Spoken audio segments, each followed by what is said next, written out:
नमस्कार मित्रांनो, आज आपल्या नवीन ब्लॉगमध्ये आपलं स्वागत आहे. तर आज आपण चाललो आहोत गांगणापूर व अक्कलकोटला. गांगणापूरला जाण्यासाठी आपल्याला रात्री 9:30ची हुसेननगर एक्सप्रेस 8 नंबर प्लॅटफॉर्म CST वरून मिळते. तर मित्रांनो, आज आपण जनरल डब्यातून चाललो आहोत व जनरल डब्याचे प्रत्येकी व्यक्ती हे 200 रुपये तिकीट आहे.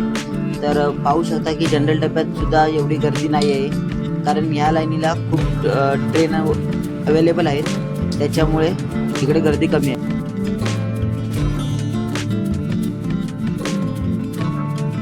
सकाळचे 6:30 वाजले आहेत आणि आपण पोहोचलो आहोत गांगणापूर रेल्वे स्टेशनला.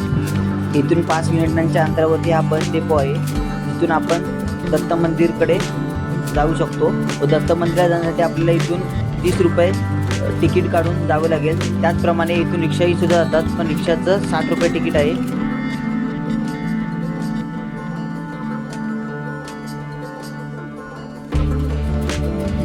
आपण आता पोहोचलो आहोत दत्त मंदिर डेपोजवळ. तर इथून आपल्याला प्रथम जावं लागतं ते म्हणजे संगम तीर्थावरती. इथे आपल्याला रिक्षाने जावे लागेल व तर रिक्षाने जाण्यासाठी प्रत्येकी व्यक्ती 20 रुपये तिकीट आहे.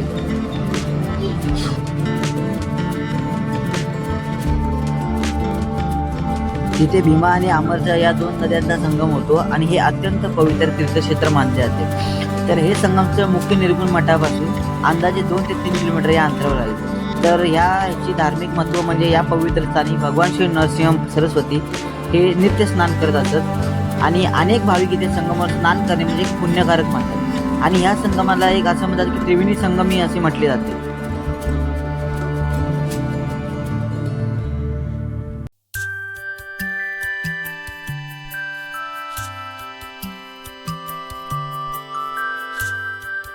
तर हे प्राचीन मंदिर भगवान श्री नरसिंह सरस्वती महाराजांचं आहे.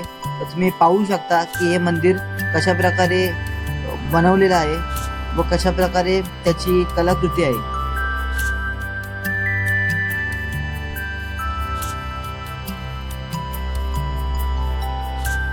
तर आपण आता या मंदिराचं दर्शन घेऊन परत गांगणापूरच्या मूळ दत्त मंदिरकडे जाणार आहोत व परत जाण्यासाठी रिक्षाने जावे लागेल. हे आपण पाहू शकता की हे प्राचीन मूळ दत्त मंदिर आहे व ह्याची कलाकृती ही प्राचीन काळातली आहे.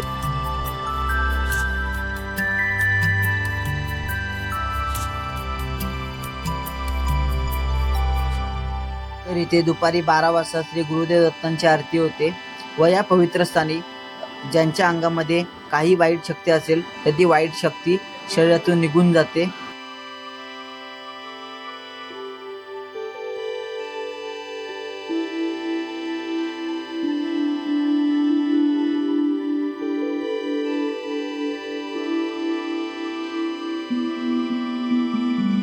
आता आपल्या इथे दत्त मंदिरमध्ये दर्शन तर झालेलंच आहे. आता आपण इथून पुढे चाललोय अक्कलकोटला व अक्कलकोटला जाण्यासाठी आपल्याला बाजूलाच बस स्टॉपवरती थेट बस अक्कलकोटसाठी मिळते आणि इथून ह्याचं तिकीट आहे 150 रुपये.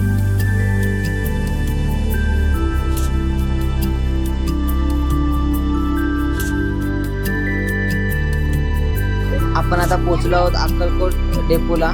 इथून आता आपण पुढे जाणार आहेत मूळ स्वामी समर्थांच्या समाधी मंदिराकडे. पायी चालत 10 मिनिटाच्या अंतरावरती.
हे स्वामींचं वटवृक्ष मंदिर, जिथे स्वामी ध्यानस्थ बसायचे व लोकांच्या अडीअडचणी दूर करायचे. तर आज हे बघू शकता की हे औदुंबरचं जे झाड आहे, त्या झाडाला आजही लोक पुजतात व आपल्या इच्छा मनीभावाच्या इथे सांगतात.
इथे संध्याकाळी 8 वाजल्यापासून रात्री 11 वाजेपर्यंत महाप्रसादाची सुद्धा व्यवस्था आहे.